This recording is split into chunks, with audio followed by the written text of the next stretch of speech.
IICC Bharat अंतर्राष्ट्रीय सांस्कृतिक केंद्र के बनने से किस तरह हमारी संस्कृति को भविष्य में आगे बढ़ाने का काम होगा? देखिए, आज जो यहाँ शुरुआत किया गया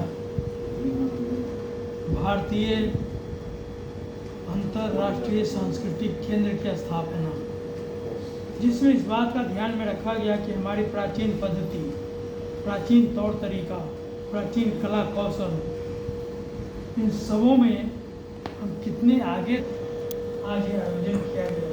वैसे तो भारतीय संस्कृति यह तो सबसे अति प्राचीनतम यह भारत की पद्धति है, और भारत में जो वेद है वो एक संसार के सबसे प्राचीनतम ग्रंथ है, और वेद के अंदर सारी बातों का उल्लेख है। ज्ञान, विज्ञान, संस्कृति, क्या करना क्या नहीं करना, कृषि से लेकर के पशुपालन से लेकर इन सबों का मैंने उसके अंदर उल्लेख है। इस प्रकार भारत तो ऐसे कृषि प्रधान देश है, और जहाँ पर यह हमेशा इस बात का ध्यान रखा गया है फिर से कि भारत को किस तरह से फिर से आगे बढ़ाया जाए, क्योंकि कृषि प्रधान देश होने के कारण इसी से पता लगता है कि यहाँ पर हर घर में पशुपालन की व्यवस्था थी। कोई घर ऐसा नहीं था जहाँ पर कि एक पशु बंधा हुआ न रहे। हर घर में दूध दही की नदियाँ बहती थी, मगर रहा पशु का काफ़ी ह्रास हुआ, वहाँ काफ़ी पशु काटे गए, विदेशों में सप्लाई हुआ। इस तरह से होकर के पशु का काफ़ी ह्रास हुआ, और पशुधन के कारण कृषि को भी बहुत लाभ, क्योंकि आज जो उस ओर ध्यान गया है जैविक खेती की ओर। मैं सिक्किम ऑर्गेनिक स्टेट, वहाँ पर जैविक खेती, वहाँ पर किसी रासायनिक खाद का प्रयोग नहीं है। इस ओर अब सबका ध्यान गया है कि रासायनिक जो दवा का प्रयोग किया जाता है, जिसका परिणाम अनेकों प्रकार की बीमारियां होती हैं। इस प्रकार आज इस बात का आवश्यकता है कृषि को आगे बढ़ाना, साथ ही साथ पशुधन को आगे बढ़ाना, इसकी आवश्यकता है। और इसके लिए सरकार को चाहिए उन्हें सहयोग करे। जैसे कि सिक्किम के अंदर में 8 रुपया प्रति लीटर यह सब्सिडी दिया जाता है जो दूध उत्पादक है उन्हें, और साथ ही साथ समय पर उनको पैसा मिल जाता है। तो इसमें 8 रुपया प्रति लीटर वो देने से दुगना उत्पादन होने लगा। जो दुगना तो ये जो आपको कोऑपरेटिव में जाता है, पहले जो था 35,000 लीटर, आज जो है सो 55 से 60,000 लीटर प्रतिदिन आज उसका उत्पादन होता है। साथ ही साथ दूध के बढ़ावा देने के लिए, डेयरी को और आगे बढ़ाने के लिए, और दूध उत्पादकों को प्रसन्न रहने के लिए यह जो है जिस दिन उन लोगों को, दूध पालक लोग हैं, उन्हें सम्मानित किया जाता है और उन्हें हर प्रकार से उत्साहित किया जाता है।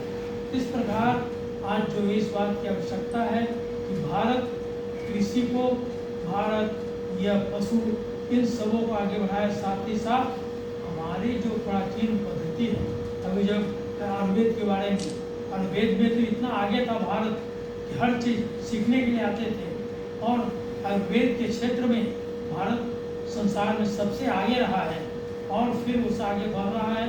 आज लोगों का ध्यान गया है कि चूँकि आयुर्वेद के अंदर आवश्यकता इस बात की प्योरिटी की, यदि सचमुच में प्योरिटी की ध्यान रखा जाए तो उसके मुकाबले में संसार में कोई दवाई नहीं है। कितनों मैंने गरिष्ठ है, बड़े ऐसा कोई संक्रमण रोग, उसे भी समाप्त किया जा सकता है।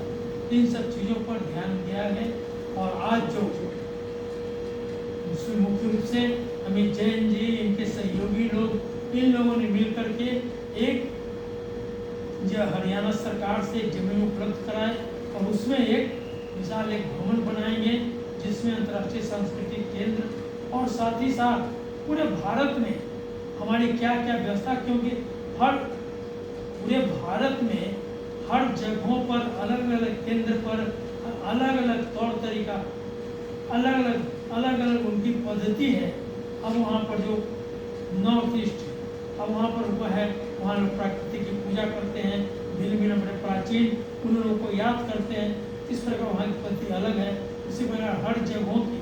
लेकिन सबके मिला करके यदि देखें तो सांस्कृतिक दृष्टिकोण से पूरा भारत एक है, क्योंकि तो सभी को राम को सब मानते हैं, कृष्ण को सब मानते हैं, महादेव को सब मानते हैं।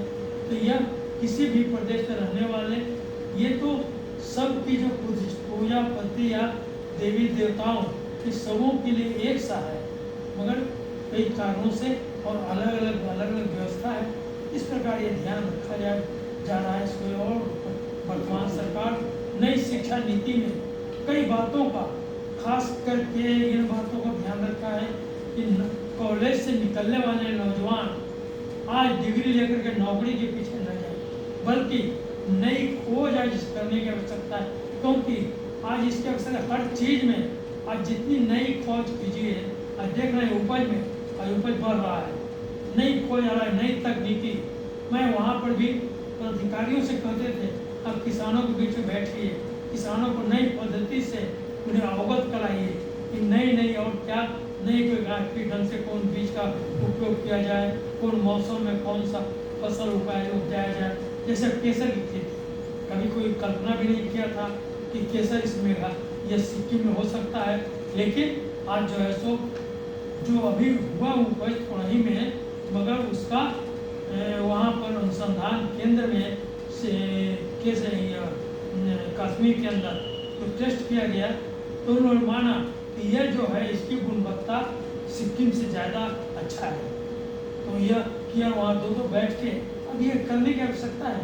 राजभवन ने 2 बैठक किए, वहाँ से डायरेक्टर को बुलाए, वहाँ से किसान आए और उन लोगों ने सब चीज़ों को मुआयना किया घूम करके, ये देखा इस तरफ। और 2 बैठकें हुई, जैसे कृषि मंत्री रहे, मुख्यमंत्री रहे, कृषि विभाग के लोग अधिकारी रहे, और सभी लोगों ने प्रेस किया।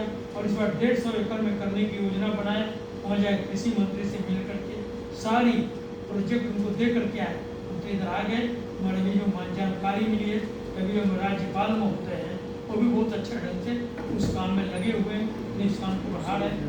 इस तरह कहा कि अभी नई खोज अब कहाँ इतना जरूरत हो, इस तरह से इससे कई नई चीज़ों की उपज की जा सकती है। इसलिए आज इस ओर ध्यान देने का, और यह जो केंद्र बन रहा है, मैं समझता हूँ कि इन सभी चीज़ों पर ये लोग ध्यान देंगे, कैसे करिए, कहाँ पर क्या रखा जाए, क्या किया जाए, और इस प्रकार का कर करके भारत को आगे बढ़ाना। क्योंकि भारत तो हर क्षेत्र में आगे था, और आज क्या कारण है पेशर गए, फिर से हमें आगे बढ़ाना है।